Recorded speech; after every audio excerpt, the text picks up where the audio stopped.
Staff, are you ready? Yep. All right. So I'll call the Board of Adjustments and Appeals meeting to order. Ms. Warwick, will you please take the roll? Mr. Rieger? Present. Ms. Schmitz? Here. Ms. Flynn? Present. Mr. Friesen? Present.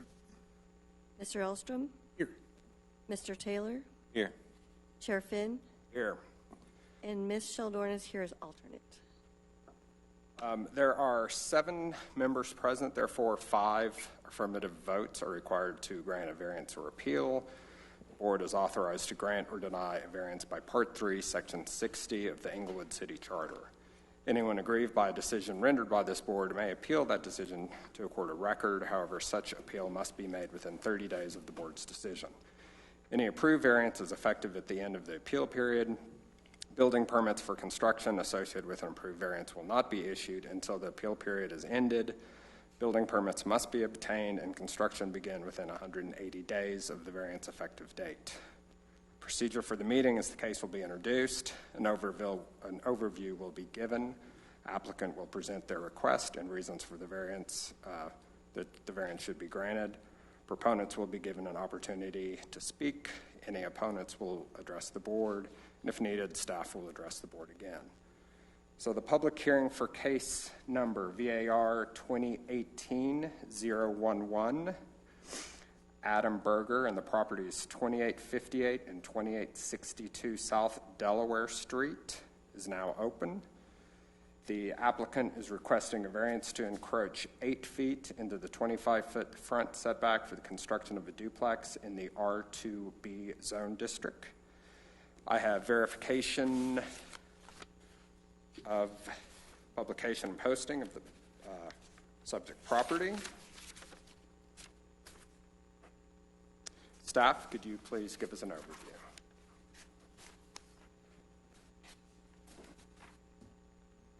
You swear or affirm under the penalties of perjury that you will tell the truth in this proceeding before the Board of Adjustment and Appeals? I do. State your name. Eric Sampson, Planner 2 with City of Englewood.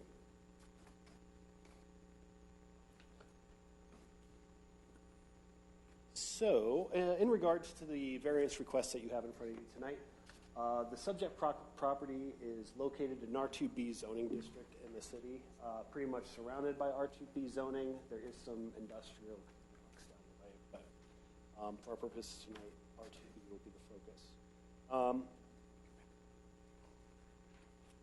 Again, the request for the variance is to encroach into the front 25-foot front setbacks in order to construct a couple of duplexes. You can kind of see the duplex plan up on the PowerPoint right here. And so what the applicant has right now is a pretty, I'm going to back up a second, pretty big lot right here. And so what his plan to do, it's 12,500 square feet.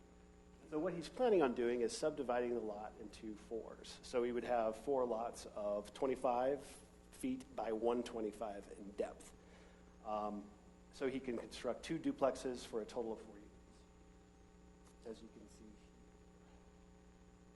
here. And so when reviewing the variance, staff looks at 4 criteria. And on the first criteria for this variance is that unique physical conditions exist, such as size, shape, location, topography, or surroundings which are peculiar to the land or structure involved. Staff has found no evidence that any physical conditions exist on the property which would hinder the development of 2 duplexes on these properties. And so 25 by 125 is a very common lot size in Englewood, especially in the R2B zoning district. And so staff has processed several subdivision applications on similar lots and similar subdivisions. And all other applicants have been able to meet the 25-foot setbacks with no concerns. And again, this kind of goes back to the physical conditions existing on the piece of property. Staff didn't find anything that there was anything on the property that was preventing him from using the lot as a residential use. The second criterion, just so we hit all four, is that the variance is consistent with the intent of the zone district regulations to secure public health, safety, welfare. And this is basically just to say that if the variance were to be granted, staff doesn't find any evidence that there would be harm to the public good. Same with the third criterion, that will not permanently impair the use or development of adjacent conforming properties or alter the character of the neighborhood. Again, he's not requesting a change in use or a different type of use than what's allowed in the zoning district, so staff doesn't feel that the third criteria, staff did feel that the third criteria would be met. However, the fourth criteria is that the variance is not a self-imposed difficulty or hardship. And again, staff has really found no hardship here, in which we find that a variance would be necessary in relation to this parcel. So there are other properties in the neighborhood that do have a little bit closer setbacks to the right-of-way, but those, it should be noted, were built in the 1950s prior to one being annexed into Englewood and two before any sort of setback regulations were in code. So again, overall, for the R2B zone district, staff recommends that this variance be denied. Thank you. Does the board have any questions for staff?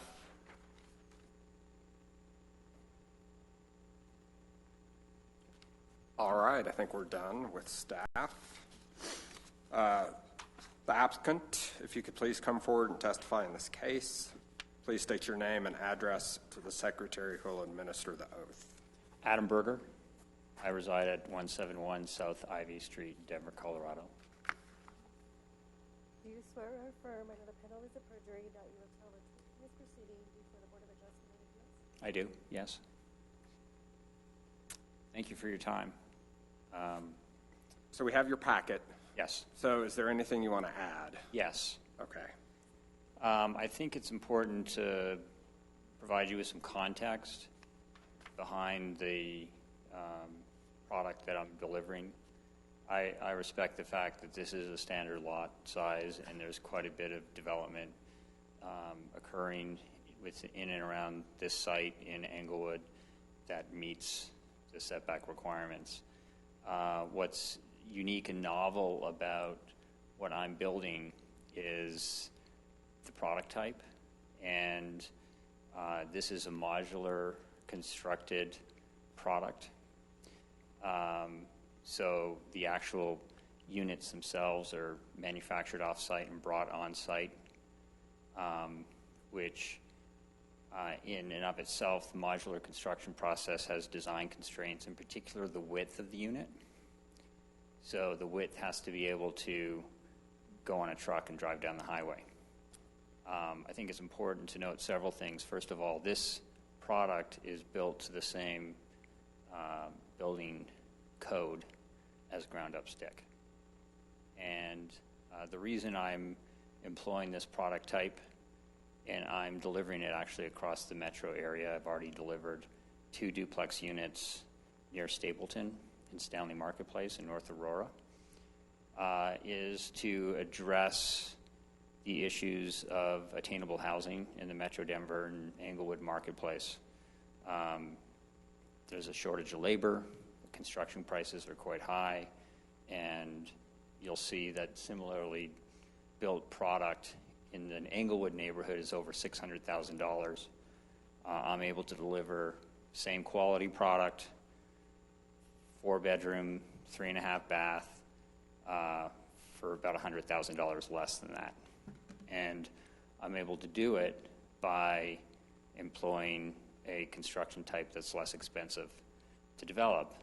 The issue is that because it's only 15 feet in width, I have to design the interior to function and perform in a way that competes with the abutting new product that's ground up stick, and I have to make my product a little bit longer in order to fit all the component parts that you'd want to see. 3 bedrooms on the second floor, living, dining, kitchen, laundry room, half bath on the first floor. So my units are just a little bit longer than you might typically see. And so the the request for the variance is really to preserve some amount of open space in the backyard. If I'm subject to the full 25 feet in the front, I'm left with 11 feet in my backyard. And that's not what's shown here. But this is showing the variance with the variance request in place. And so if I push it back further to meet the 25-foot setback, I really don't have a backyard. And that was what I was attempting to describe and characterize in the application package. So that, you know, I'm doing something that's novel in the marketplace.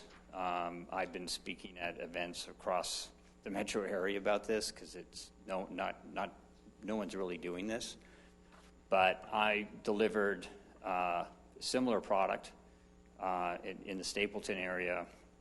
This one in Stapleton didn't have a basement, but it was a 3-bed, 2.5-bath, 1,700 square foot product, and everyone loves it. It's a great product. I tried to provide you with photos, and I don't know how many photos you received, if it was just the front of the unit, but I had included photos of the exterior around the unit and interior photos. So it's a great product. I'm hoping to build a few of them beyond this site in Englewood. I think it'll compete very well, but it'll allow folks that live in Englewood, you know, greater affordability, so they don't have to they can sell their home and move up to this one and not have to pay over $600,000 for an equivalent product. So that is the context upon which I'm requesting the variance, and I tried to illustrate, and you'll see in this plan that the existing housing stock across the street has setbacks between 16 feet and 19 feet, and my request was a variance of 17 to 19. So I felt it fell, it conformed with the adjacent product. I wasn't doing something on the block that didn't already exist.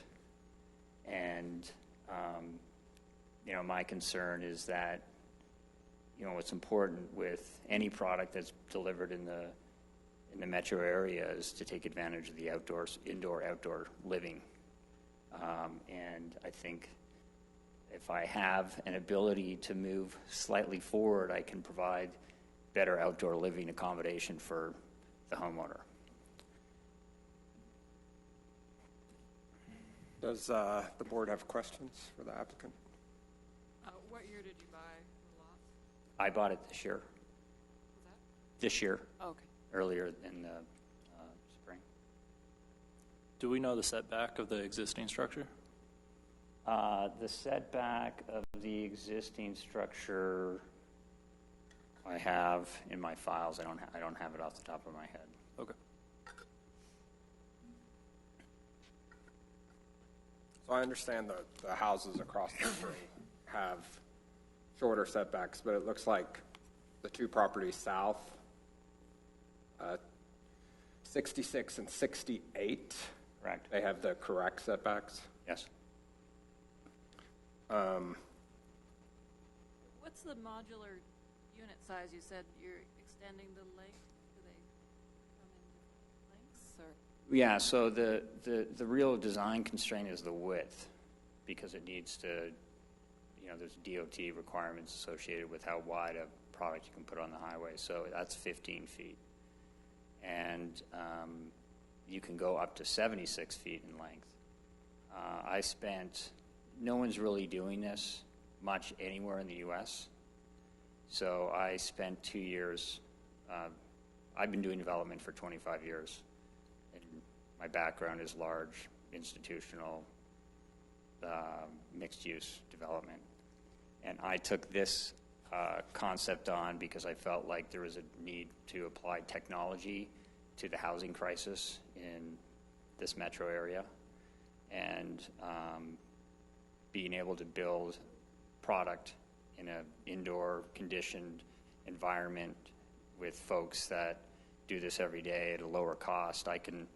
This product comes off the factory line at $75 a square foot, but it still has all the bells and whistles, soft close, cabinets and solid surface countertops. I compete head on with all the product in the neighborhood, but I can deliver it and sell it at a lower cost and make it more attainable.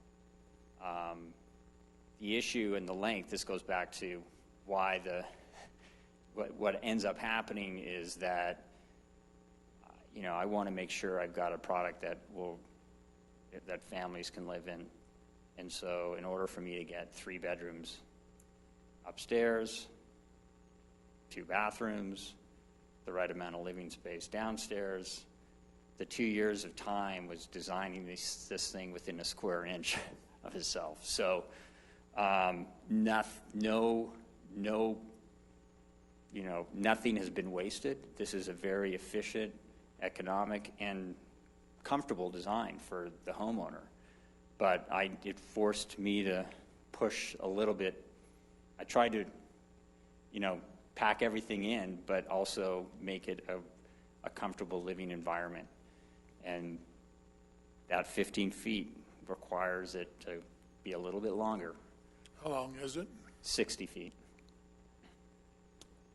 And it doesn't, an effort is made, and you can sort of see that in the photo in terms of I've got fenestration, so it's slightly offset. We use different building materials. We have stucco, board and batten, and lap siding. It's a nice contemporary modern design. We do a wraparound porch for, outdoor living space in the front. So, a lot of thought and effort has gone into how this product is designed, and what's also important is how it sits on the site. So I take it the dimensions that you've got shown here for the backyards is up to the garage or something like that? Yeah, I apologize. My engineer left out the garage itself, but that line goes to the garage. The Stapleton North Aurora product is a 22-foot deep garage because I like to provide extra storage. This garage is only 20 feet. That's about as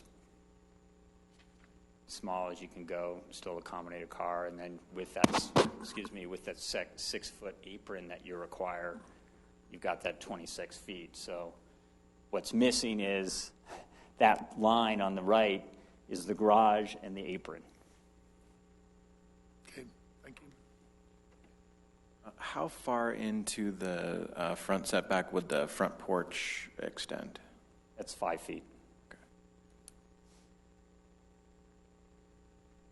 And the photo that you're looking at, I believe, of the front, that is with the 12.5-foot setback. I'm not requesting that, but that's what I was able to achieve with this first product.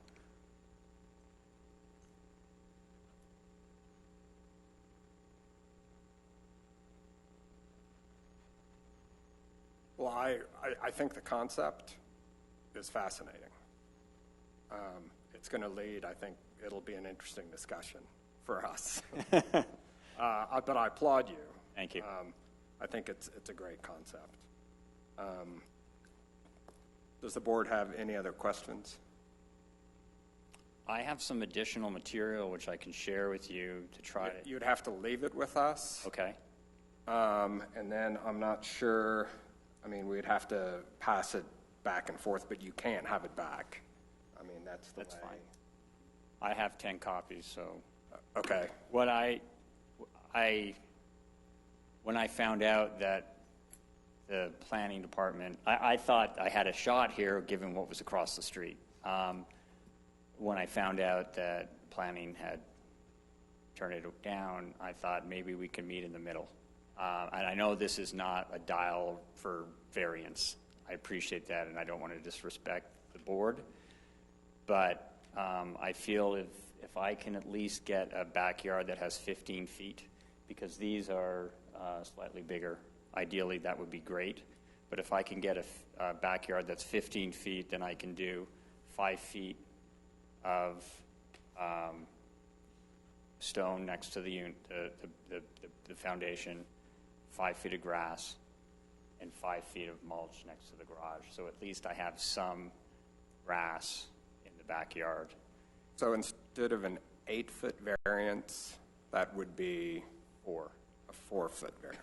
Correct. And so if you don't mind, I can hand out this package. Yeah, if you could just give it to me, and then I'll pass it to the board.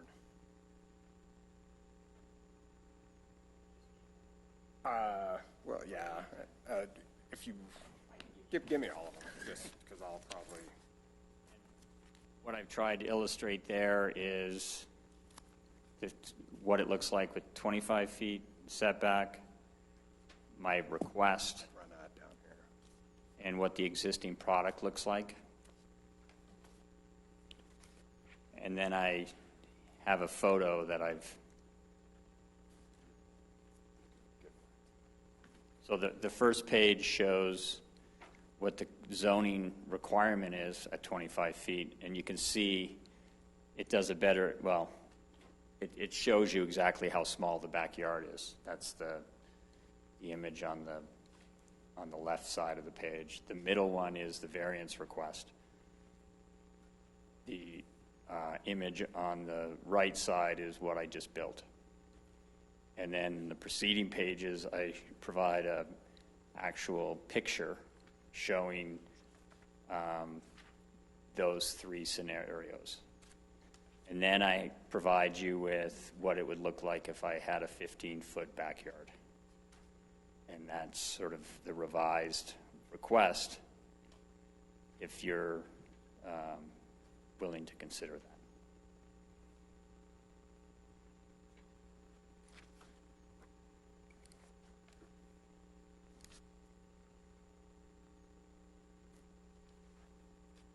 So, variance request, the one in blue, that's the 8-foot. Correct. Existing product, that That's would be the 12 and a half. 4-foot, the 12 and a half. Now, if you go back, the last 2 pages in the package have a revised Okay. scenario.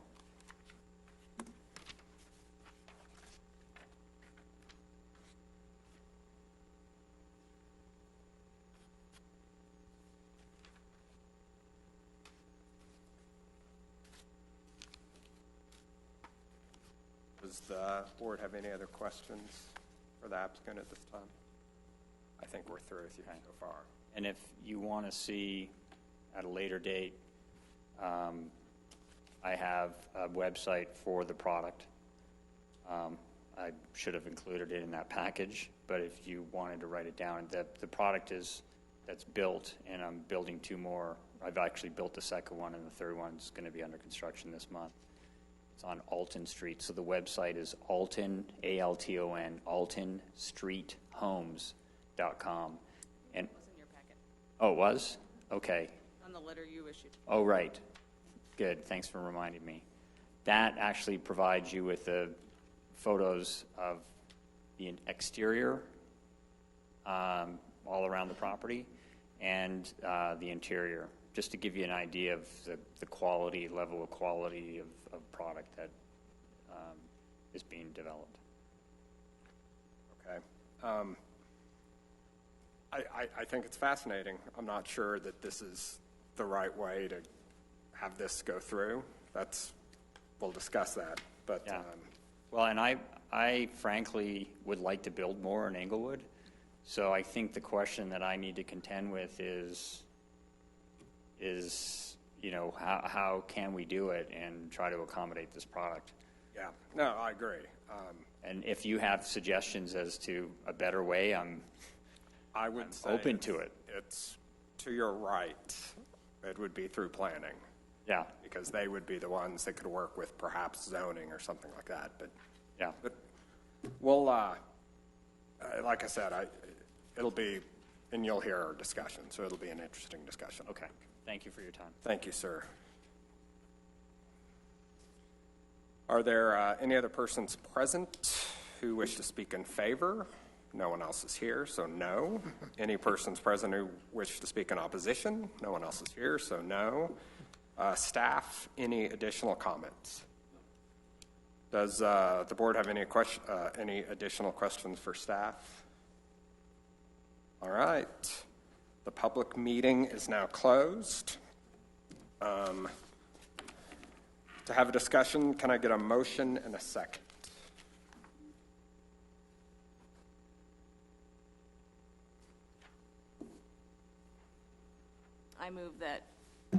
I move that case VAR 2018-011, 2858 and 2862 South Delaware Street be granted a variance to encroach 8 feet into the 25-foot front setback for the construction of a duplex in the R2B zone district. All right, thank you. So just for the record, that's to grant the variance. Yes. All right. So, I need a second. Second. All right. Thoughts? Well, as much as I'd like for Englewood to be having a 20-foot setback like Denver does instead of 25 feet, we're not the agency to go through and do mass zoning changes here. And this is, there's nothing that says it can't be built. I mean, it can be built just like any other duplex. I mean, the uniqueness is what he's bringing to it. So, unfortunately, I can't see us supporting it. The uniqueness is with the method and the product, not the lot. Right. That's Right. all we really can look at. Right. Yeah, that's... Yeah, I agree. I mean, that the uniqueness is the method, and I'm not sure that fits into our first, although it says structure, I believe that structure that's already existing. Yes.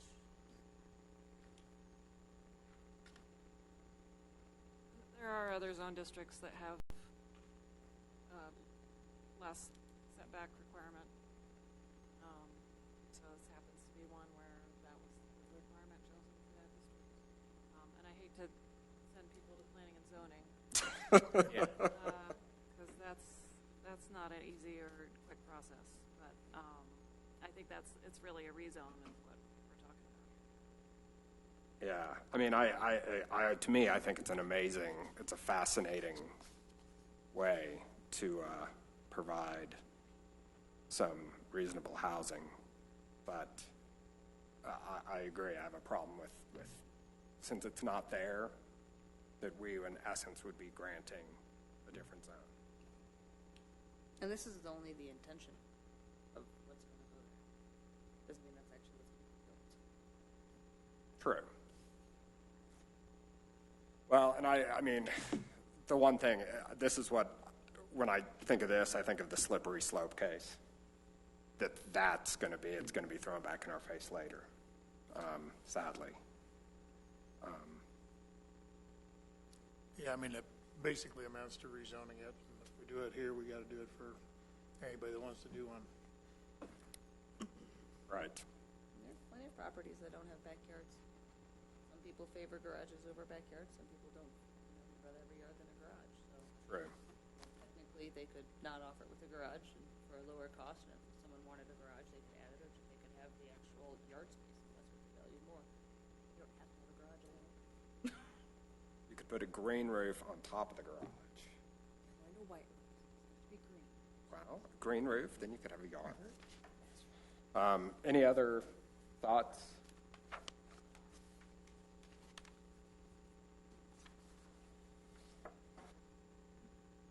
All right, let's vote.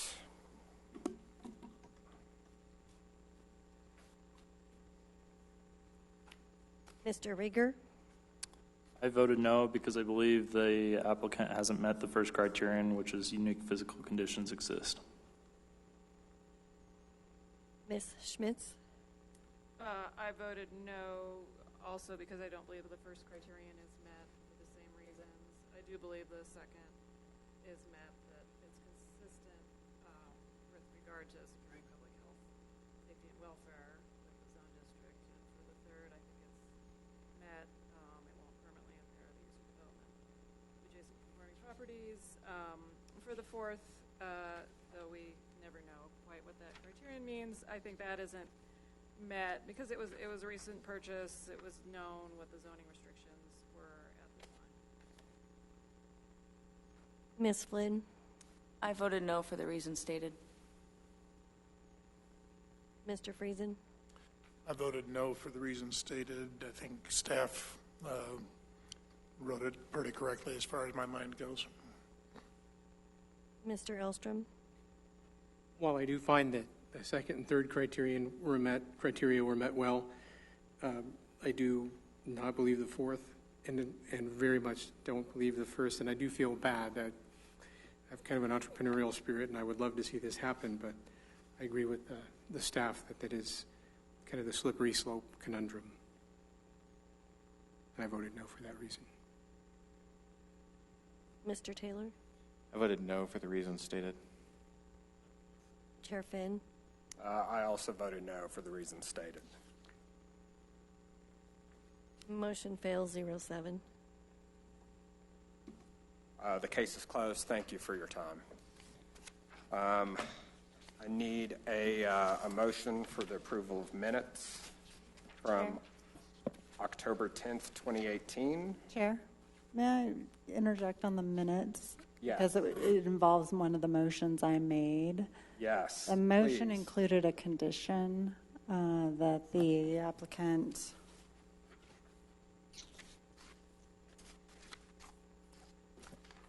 was to provide staff with a certificate of posting. Mm-hmm. That wasn't reflected in the minutes. So We do have that. He did bring it in the next day. okay. So do I need to? Could we just add that to the minutes that it was requested and brought in? Yeah. Is that okay? Yeah. Perfect. And then, is that all right? Yeah. Okay. That was the decision when. I wasn't. at the last meeting. I wasn't here. That he was bring it in. Okay. And provide it to staff Okay. the next day. Perfect. Yeah. So if we can just have that Yeah, I noted. forgot to note that, so I will make sure I do that. Perfect. And then absent for that meeting were myself, Tom Finn, and Andy Taylor. So we will abstain. But everyone else can vote. If there's a motion to approve the minutes. Can I get a second? Yep. I need a motion first. Did I get a motion originally?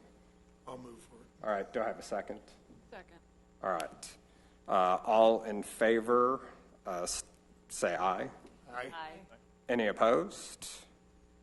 All right, so those minutes are approved with the modification. I need a motion to approve findings of fact for case VAR 2018-009, 3969 South Bannock Street. So moved. I need a second. Second. All right. Again, absent were Finn and Taylor. Everyone else can vote. All in favor of approving them, say aye. Aye. Any opposed? All right, they're approved. Staff, do you have anything for us? 2 cases in December.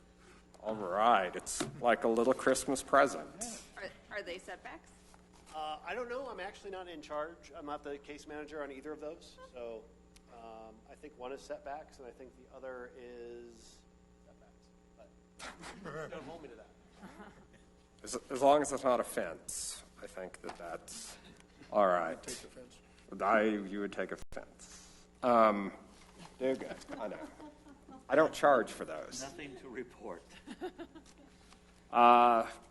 Board members, anyone? Are we having a dinner? So that's we need. We'll discuss that after we adjourn. We don't want all the minutes to reflect. Well, I don't know. We need to. Usually Sue did that. Yeah. So someone else needs to be the driving force. Ms. Flynn is stepping down momentarily for a year or two. Sorry to see her go. Thank you very much. But we have an alternate moving up to the board full time, so we'll probably find another alternate. Anything else? All right, when's your last meeting? February, I think. Okay. So, perfect. The meeting's adjourned. Dinner?